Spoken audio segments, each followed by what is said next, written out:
Yes, that gets back to my point earlier about what's going to happen when the decision needs to be made, where we're going to go with our brands and how big we want to be. It's going to be difficult for a lot of breweries, I think, because the checks are going to start coming. We've talked about this at the brewery, what is our succession plan? I have 3 partners in the operation, each of them have businesses, so it's sort of my job to look to the long term and determine what it is we want to be. But the consumer wants us to be an independent company. That's a given. We see that in our tasting room every single day, and so there's no intention to sort of get into bed with somebody else. It's us or nothing at this point. We're facing that same struggle, and we've no desire to take a route that would lead to venture capitalists having a big stake or going public. If you think about all the fast-growing companies in our segment, and yet only one of them is a public company, which is Sam Adams. And even at Sam Adams, they're pretty unique in that Jim, as the founder, has control of the voting stock. So all the big breweries that are making quasi-craft beer or what they're doing, it's a completely different business model as a public company where you're legally mandated to prioritize maximizing shareholder value every quarter.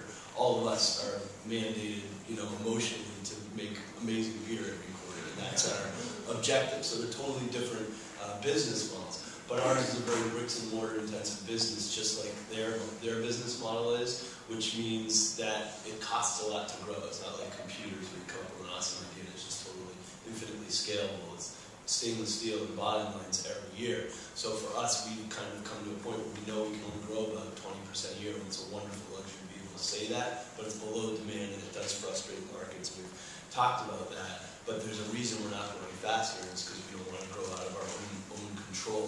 And I know I speak for a lot of other small breweries who've had similar frustrations in the marketplace, and we ask you to beer with us because we want to be in control of what we're doing. And there's also the element of the exit strategy. 20 years ago, whenever most of us got into this business, we weren't thinking about an exit, we were thinking about staying in business.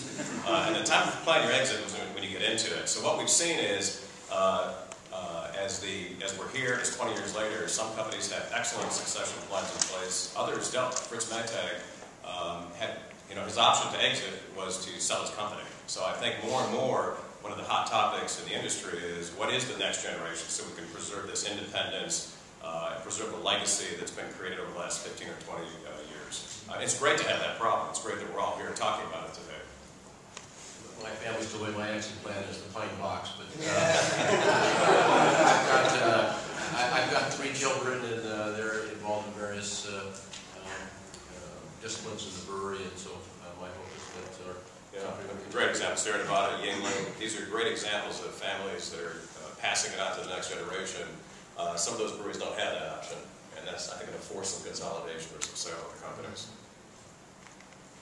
Rick, as a wholesaler, can you give us a perspective of retailer or consumer, how important it is for American craft or craft and artisanal breweries, wherever they are, to remain independent? Oh, I guess it's fundamental. They would expect you to stay independent and self-owned.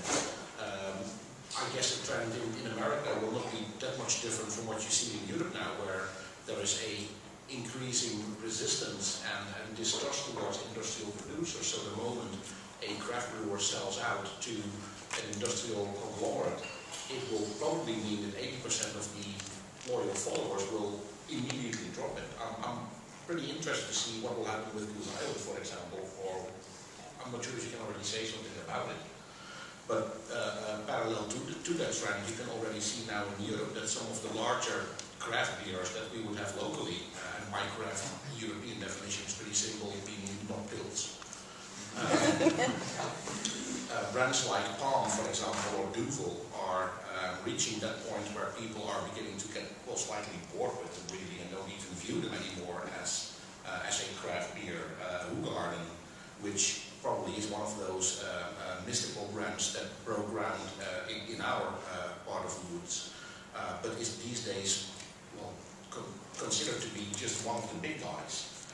So I guess those 2 trends will be pretty interesting to see. For us, the emotional thing about having someone who actually founded the brewery or being able to pass it on to the next generation, that actually makes it authentic and trustworthy. although you could say that the family of Heineken has been passing on the brewery within the family, but that's only 25% of the votes. Pretty smart thinking there.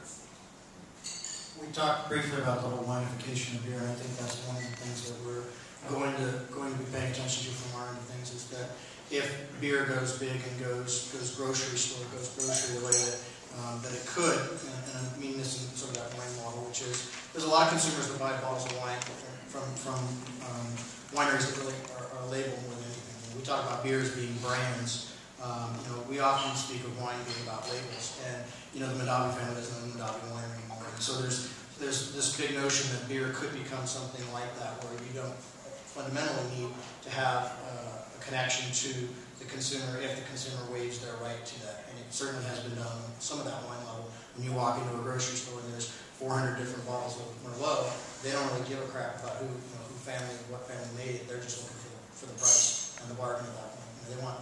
They want, and their expectation is value from that level.